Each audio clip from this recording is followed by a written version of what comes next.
what's up? How's it going? So you know how being an adult is kind of like one never-ending bad dream stacked on top of another never-ending bad dream? Well, recently my bad dream turned into a nightmare when my hamster crawled across my pillow in the middle of the night and nearly gave me an actual heart attack.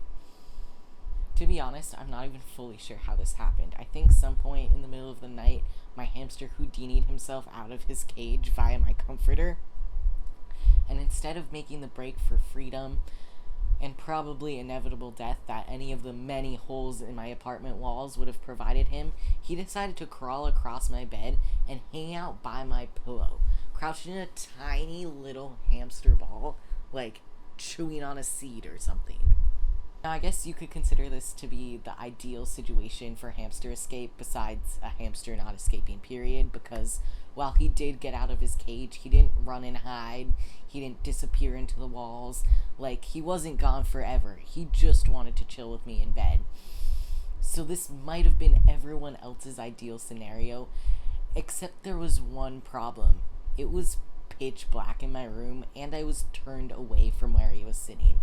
So when I heard paws on my pillow in the middle of the night, I didn't immediately think hamster. In fact, since I thought my hamster was safely in his cage, I thought it was a fucking mouse, and I thought I was being attacked by some random evil mouse in the middle of the night.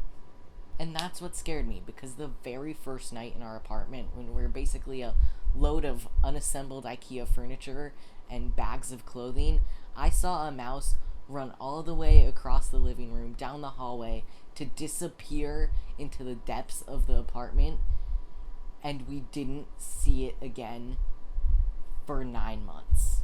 The next time we saw it 9 months later, thank God it wasn't in my bedroom, but it was again in the living room. I was sitting out there watching TV with one of my roommates, and I thought I saw something move behind the TV stand. Did you see that? That looked like a fucking mouse. You didn't see it? Okay, it's probably nothing.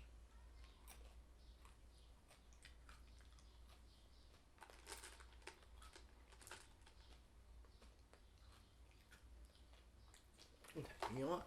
I gotta check this out.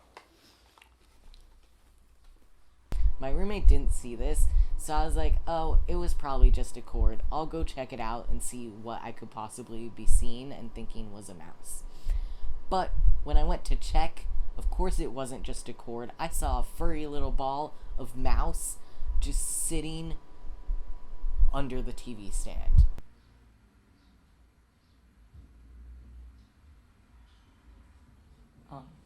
That's a mouse.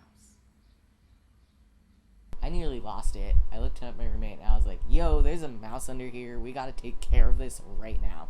So we try and shoo the mouse outside, and so my roommate goes and she opens the door and it runs the other way into our apartment.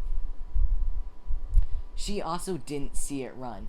So for a few weeks I thought I had again gone crazy and been hallucinating an entire mouse.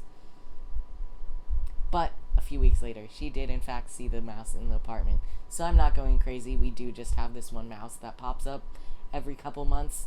But since we never know where it's going to come from, where it's going to go to, and where it disappears once it disappears from sight, it's been my fear to have this mouse just appear in my bedroom at night. And here I am, hearing tiny little rodent paws at midnight, in the dark, and I almost had a heart attack because I thought it was this mouse finally coming to get me for something I've never done to it or whatever. So I hear these little paws right by my head, and I'm like, I'm gonna get eaten by a mouse. This is gonna be my last night on Earth, and it's gonna be full of fear of being eaten by a mouse.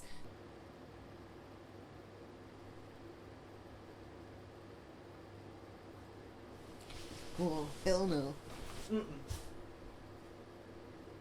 So I jump out of bed, grab my phone, turn on my flashlight, and there's my little hamster just eating a seed, chilling by my pillow.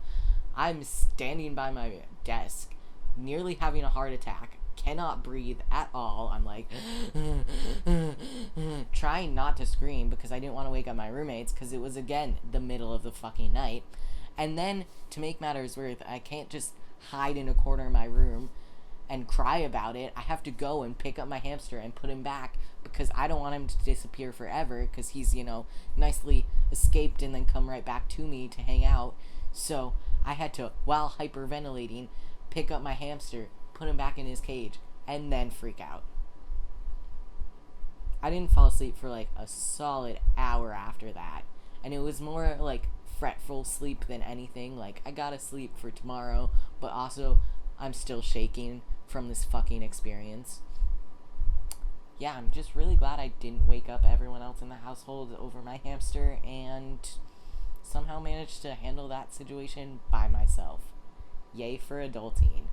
Alright, thanks for watching. Give us a thumbs up if you liked it, a thumbs down if you did not.